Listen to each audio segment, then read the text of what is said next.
নমস্কার বন্ধুরা, গৌরব পুজো পাঠশালায় তোমাদের সকলকে স্বাগত। তোমাদের সঙ্গে রয়েছি আমি ঠাকুরমশাই গৌরব মুখার্জি। তো তোমাদেরকে মহাষ্টমীর পূজাবিধি সন্ধি পুজো নিয়ে বলার আগে বলবো, এখনো পর্যন্ত যারা আমার চ্যানেলটিকে লাইক এবং সাবস্ক্রাইব করনি তারা অবশ্যই চ্যানেলটিকে লাইক এবং সাবস্ক্রাইব করো, এবং যারা দেখার পরেও কিন্তু বারবার সাবস্ক্রাইব করতে ভুলে যাও তারা কিন্তু প্লিজ চ্যানেলটিকে সাবস্ক্রাইব করো, এবং যারা ভিডিওটি দেখছো তারা কিন্তু মাঝখান থেকে স্কিপ করবে না, পুরো ভিডিওটা শেষ পর্যন্ত দেখো। তো মহাষ্টমীর যে পুজো পদ্ধতি অত্যন্ত গুরুত্বপূর্ণ। মহাষ্টমীর পুজো পদ্ধতি, কারণ এই দিনকে পুজোর অনেক কিছু আলাদা রয়েছে, হ্যাঁ, এবং অবশ্যই মহাষ্টমীর পরে কিন্তু শেষে কিন্তু সন্ধি পুজো হয়। তো ফলে মহাষ্টমী কিন্তু দুর্গাপুজোর একটা অত্যন্ত গুরুত্বপূর্ণ অঙ্গ বলা হতে পারে, এবং পুজোর একদম সন্ধিক্ষণে সন্ধি পুজোটা রয়েছে এই দিনেই। এবং অনেক অনেক জায়গাতে দেখা যায় যে কুমারী পুজো হচ্ছে, যেরকম বেলুড় মঠের মতন জায়গা বা অনেক জায়গাতেই কারোর যদি রীতি থাকে সেসব জায়গাতে তো অবশ্যই কুমারী পুজোও হয়।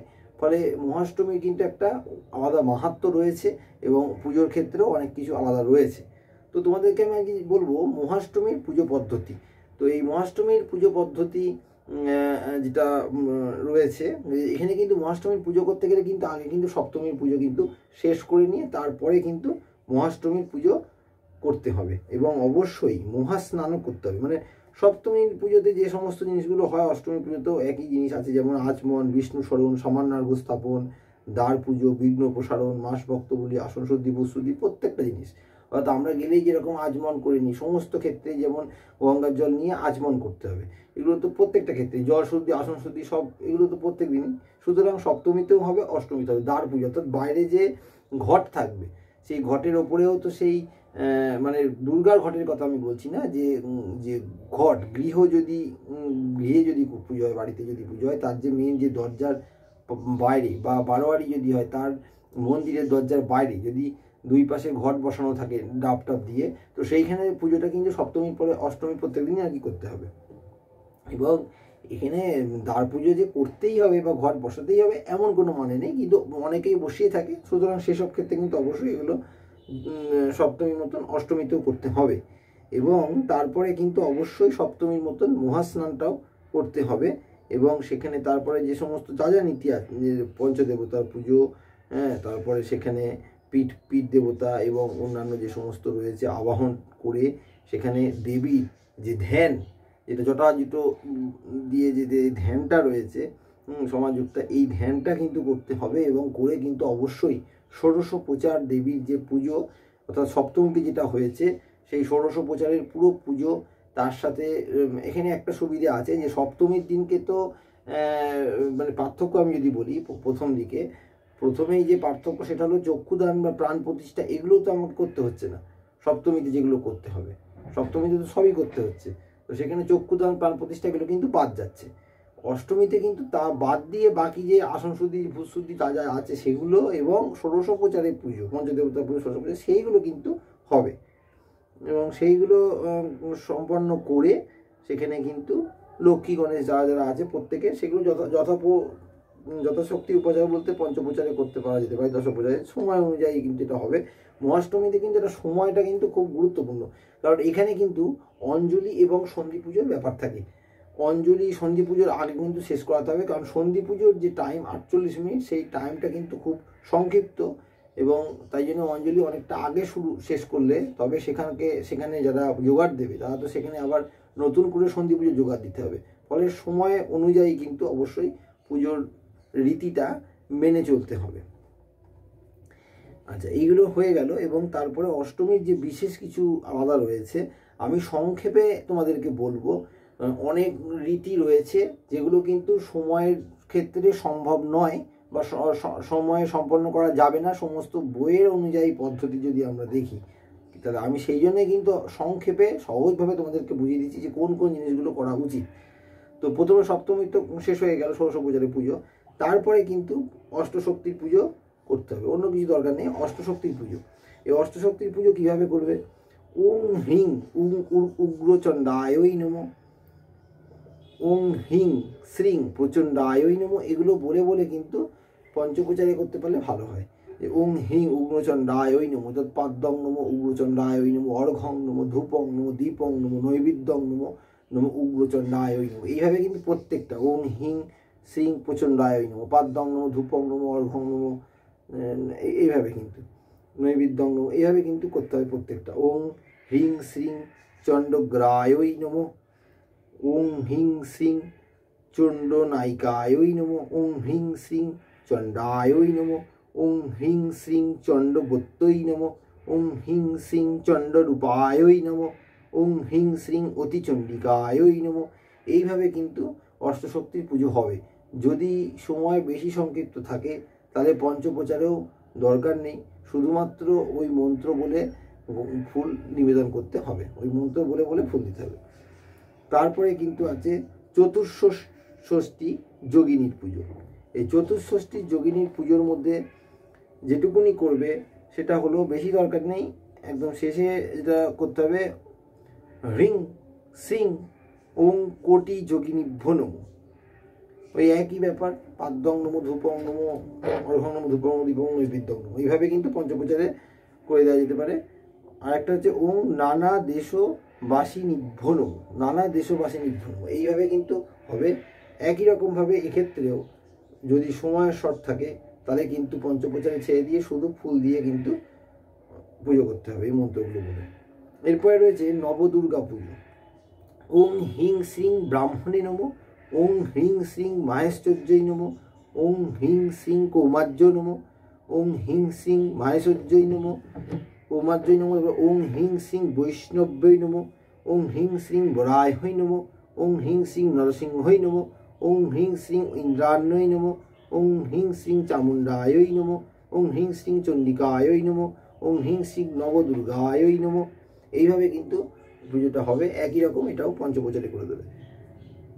জয়ন্তাদির পুজো, এরপর জয়ন্তাদির পুজো করতে হবে। এতে গন্ধে পুষ্পে ওং হিং শ্রীং জয়ন্তৈ নমো, মঙ্গলায় নমো, কাল্যই নমো, ভদ্রকাল্যই, কপালিন্যই নমো, দুর্গায় নমো, সীমায় নমো, সবগুলো এতে গন্ধে পুষ্পে বলতে হবে। এতে গন্ধে পুষ্পে বলে বলে কিন্তু এগুলোতে ফুল দিতে হবে। ক্ষমায় নমো, ধাত্রই নমো, সহায় নমো, সধায় নমো। এইভাবে কিন্তু জয়ন্তাদির পুজো হলো। এবং তারপরে হচ্ছে অস্ত্র পুজো। অস্ত্র পুজো করতে হবে যেটা, সেটা হচ্ছে এতে গন্ধে পুষ্পে ওং খড়গায় নমো, সুদর্শন চক্রায় নমো, ওং তীক্ষ্ণ বানায় নমো, এতে গন্ধে পুষ্পে খেটকায় নমো, এতে গন্ধে পুষ্পে পূর্ণচাপায় নমো, নাগপাশায় নমো। এইভাবে করতে হবে। ওং কুশায় নমো, ওং ঘণ্টায় নমো, ওং পরশবে নমো, ওং হিং শ্রীং সর্বায়ুধধারিণ্যৈ দুর্গায় নমো, ওং কীটি দিব্যেঙ্গ প্রত্যঙ্গ ভূষণেভ্যৈ নমো, ওং মহিষাসুরায় নমো। এইভাবে কিন্তু মানে এগুলো কিন্তু প্রথমে কিন্তু অস্ত্র পুজো এবং তারপরে মহিষাসুরের পুজো করতে হবে, মহিষাসুরায় নমো। এবং অস্ত্র পুজোর সময় প্রত্যেকটি অস্ত্রে কিন্তু ফুল দিয়ে সম্ভব নয়। যদি সম্ভব হয়, এই যে এখানে যেটা রয়েছে সুদর্শন চক্র বা খড়গ, এগুলোতে যদি সম্ভব হয়, হাতের কাছে হয়, তাহলে ফুল ছুঁড়ে সেই তাতে দিতে হবে। আর নাহলে প্রয়োজন নেই, কারণ সবার ক্ষেত্রে এভাবে সম্ভব নয়। সে পুরোটাই অস্ত্র পুজোটা ঘটে করে দিলেই হবে। প্রত্যেকটার নামে কিন্তু ফুল দিতে হবে মন্ত্র বলে বলে। এবং এখানে এটা পঞ্চপ্রচারে করার দরকার নেই, অস্ত্র পুজো পঞ্চপ্রচারে করার দরকার নেই, প্রত্যেকটা অস্ত্রের নামে আর কি ফুল দিতে হবে। এরপরে যেটা রয়েছে সেটা হলো মহিষাসুরের পুজো। মহিষাসুরের পুজো করতে হবে, মহিষাসুরায় নমো বলে মহিষাসুরের পুজো করে দিতে হবে। এবং তারপরে যেটা হচ্ছে যে বটুকগণের পুজো করতে হবে। বটুকগণের পুজো যেটা হবে, এতে গন্ধে পুষ্পে ওং সিদ্ধপুত্র বটুকায় নমো, ওং জ্ঞানপুত্র বটুকায় নমো, সহজপুত্র বটুকায় নমো, সময়পুত্র বটুকায় নমো। এভাবে কিন্তু বটুকগণের পুজো করতে হবে। এবং তারপরে রয়েছে ক্ষেত্রপালের পুজো। ক্ষেত্রপাল ওং ত্রিপুরাগ্নায় ক্ষেত্রপালায় নমো, এতে গন্ধে পুষ্পে কিন্তু বলতে হবে। এতে গন্ধে পুষ্পে ওং খাং অগ্নিজিন্নায় ক্ষেত্রপালায় নমো, ওং খাং কালায় ক্ষেত্রপালায় নমো, ওং খাং অগ্নিবেদলায় ক্ষেত্রপালায় নমো, ওং খাং ভীষণায় ক্ষেত্রপালায় নমো। এইভাবে কিন্তু ক্ষেত্রপালের পুজো হবে। এবং তারপরে রয়েছে ভৈরবগণের পুজো। ভৈরবগণের পুজো করতে হবে। এতে গন্ধে পুষ্পে অসিতাঙ্গ ভৈরবায় নমো, ওং রূঢ় ভৈরবায় নমো, এতে গন্ধে চণ্ডায় ভৈরবায় নমো, ক্রোধায় ভৈরবায় নমো, উন্মত্ত ভৈরবায় নমো, কপালিন্য ভৈরবায় নমো, ভীষণ ভৈরবায় নমো, সংহারিন্য ভৈরবায় নমো। এইভাবে কিন্তু ভৈরবগণের পুজো করতে হবে। এবং অনেকটা কিন্তু কালী পুজোর ক্ষেত্রে যেরকম ভৈরবগণের পুজো থাকে, এখানেও কিন্তু এরকমভাবে ভৈরবগণ, এবং এটা পঞ্চপ্রচারে করা যেতে পারে। এবারে সময় আমি যেটা বললাম যে সমস্ত ক্ষেত্রেই কিন্তু পঞ্চপ্রচারের পুজোর ক্ষেত্রে যদি সময়ের অভাব থাকে তাহলে কিন্তু অবশ্যই ঘটে এমনি ফুল দিয়ে দিতে হবে মন্ত্র বলে। এইভাবে কিন্তু অষ্টমীর সমস্ত যে পুজো রয়েছে, পুজো সেখানে কিন্তু সম্পন্ন করে তারপরে যেটা হবে যে বলি দিতে হবে। যদি বলি থাকে তাহলে সেখানে বলি হবে, এবং তারপরে অনেকের ক্ষেত্রে কুমারী পুজো, কুমারী ভোজন, এই সমস্ত জিনিসগুলো থাকে। না থাকলে এগুলো বাদ চলে যাবে, এবং তারপরে অবশ্যই ভোগ যেটা আছে সেটা করবে, নিবেদন করতে হবে, ভোগ আরতি হবে, এইগুলো কিন্তু রয়েছে। এরপরে অঞ্জলি, পুষ্পাঞ্জলি। এরপরে যেটা আছে যে সেটা হলো সন্ধি পুজো। আমি কিন্তু আজকে সন্ধি পুজোর কথাও বলবো তোমাদেরকে। আমি এতক্ষণ অষ্টমীর পুজোর কথা বললাম। অষ্টমীর পুজোটা আগে সপ্তমীর সাথে মিল এবং অমিল কোথায় সেটাও আমি বলেছি, যে সপ্তমীর পুজোটা যেটা ছিল ষোড়শোপচার যে সমস্ত বা পঞ্চদেবতা পুজো করেনি, সেগুলো কিন্তু পুরোটাই অষ্টমী পুজোতে করতে হবে, মহাস্নান থেকে শুরু করে। তারপরে কিন্তু অতিরিক্ত যে করতে হবে সেগুলো কোনগুলো করতে হবে সংক্ষেপে কিন্তু আমি তোমাদের সহজভাবে বুঝালাম, কারণ পুরো পদ্ধতি অবলম্বন করা কিন্তু সম্ভব নয়। আর সপ্তমীতে আরেকটা ব্যাপার, যে চক্ষুদান প্রাণ প্রতিষ্ঠা হয়, সেগুলো কিন্তু অষ্টমীতে হচ্ছে না, কারণ চক্ষুদান প্রাণ প্রতিষ্ঠা একবার হবে, এটা নবমীতেও নেই। তো এইভাবে কিন্তু পুজো সমর্পণ করে শেষে ভোগটোগ নিবেদন যা করার আছে, আরতি সমস্ত কিছু হলো, অঞ্জলি হলো, পুষ্পাঞ্জলির মন্ত্র যেটা অষ্টমী, সেটা নিয়ে কিন্তু আমার আলাদা ভিডিও রয়েছে, দেওয়া রয়েছে, তোমরা দেখে নেবে। প্রত্যেকটা পার্টের কিন্তু আলাদা আলাদা, সপ্তমীর যে পুজো পদ্ধতি সেটা আলাদা আছে, এবং এই যে মহাষ্টমী তোমাদের পুজো পদ্ধতি সম্পর্কে বললাম, এই মহাষ্টমীর যে পুষ্পাঞ্জলির যে মন্ত্র, এটার পরে তো হবে ভোগ, হবে ভোগ নিবেদন করার পর পুষ্পাঞ্জলি, সেটাও কিন্তু আলাদা করে দেওয়া আছে। এই ভিডিওটা তোমরা দরকার হলে অবশ্যই দেখে নেবে, এবং সেখান থেকে কিন্তু সমস্ত পুষ্পাঞ্জলি তথ্য পেয়ে যাবে। এরপরে তোমাদের যেটা বলবো সন্ধি পুজো। সন্ধি পুজো কিন্তু মহাষ্টমীর একটা গুরুত্বপূর্ণ বিষয়। এই মহাষ্টমীর যে ছেড়ে যাচ্ছে তার ঠিক আগে কিন্তু সন্ধি পুজো, সেই সন্ধিক্ষণ এবং নবমী শুরু। এই সন্ধিক্ষণের যে সন্ধি পুজো 48 মিনিটের মধ্যে কিন্তু এই সন্ধি পুজো কিন্তু শেষ করতে হয়, সমাপ্ত করতে হয়।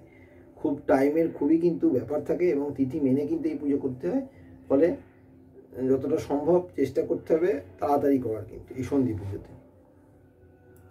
এই সন্ধি পুজোর ক্ষেত্রে কিন্তু যেটা হয় যে এখানে শুরু করে আচমন ভীষণ এগুলো তো প্রত্যেকটাই থাকে, সেইগুলো করে টোরে তারপরে কি করতে হবে, যে ধ্যান করতে হবে, চামুন্ডার ধ্যান। চামুন্ডার ধ্যান যেটা রয়েছে, ওং কালী করালো বদনা বিনিক্রান্ত তপাসিনী বিচিত্র খটাঙ্গ ধরা নরমালা বিভূষণা দীপির চর্ম পরিধানা শুষ্ক মাংসাভি ভৈরবা অতি বিস্তর বন্দনা জিহবা ললন ভীষণা নিয়মগ্না রক্ত নয়না নাদাপুরিতীয় দ্বিমুখা। এইভাবে কিন্তু এই চামুন্ডার ধ্যান করতে হবে। এবং তারপরে এখানে বলা রয়েছে যে ষোড়শোপচারে কিন্তু অবশ্যই পুজো করতে হবে। ষোড়শোপচারে পুজো যতটা সম্ভব করতে হবে, কারণ সময়ের তো ব্যাপার আছে। এই 48 মিনিটের মধ্যে কিন্তু পুজোটা শেষ করতে হবে। ফলে এটাই কিন্তু খুবই সমস্যার ব্যাপার এই পুজোর ক্ষেত্রে। এবং এইগুলো করার পরে পঞ্চপ্রচারে পুজো টুজো সমস্ত কিছু করে এখানে কিন্তু পঞ্চপ্রচারে পুজো করেই তো এই চামুন্ডার ধ্যান করে তো ষোড়শোপচারে পুজো হলো। এবং হওয়ার পরে যেটা আছে যে বলি থাকে, সবার সব জায়গায় তো থাকে না, বলি যেখানে থাকবে সেখানে তারা অবশ্যই কুষ্মাণ্ড বলি দিতে পারে। পশু হলে পশু, আর নালে কুষ্মাণ্ড, এগুলো বলি তো দেবে।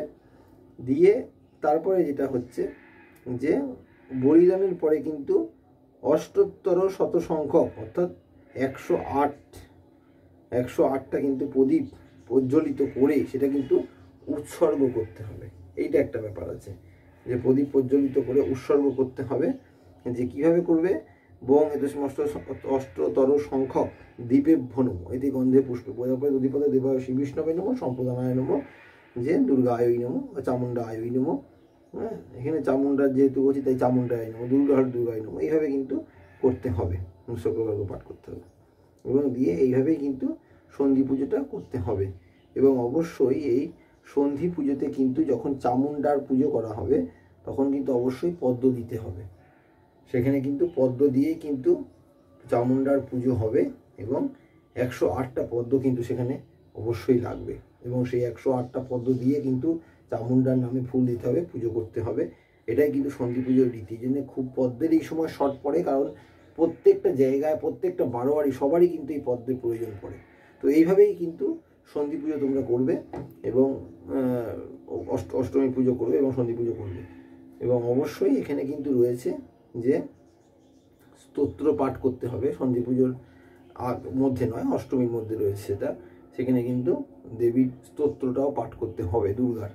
তো আশা করছি যারা নতুন পুজো করবে বা যারা আর কি পুজো করছো তাদের জন্য যদি কিছু জানার থাকে তাহলে কিন্তু আমার এই ভিডিওটা তোমাদের ক্ষেত্রে খুব কার্যকরী হবে। এখানে অষ্টমী, সন্ধি পুজো সমস্ত কিছুই রয়েছে এই ভিডিওটাতে এবং অত্যন্ত সহজভাবে কিন্তু তোমাদেরকে বোঝানোর চেষ্টা করেছি।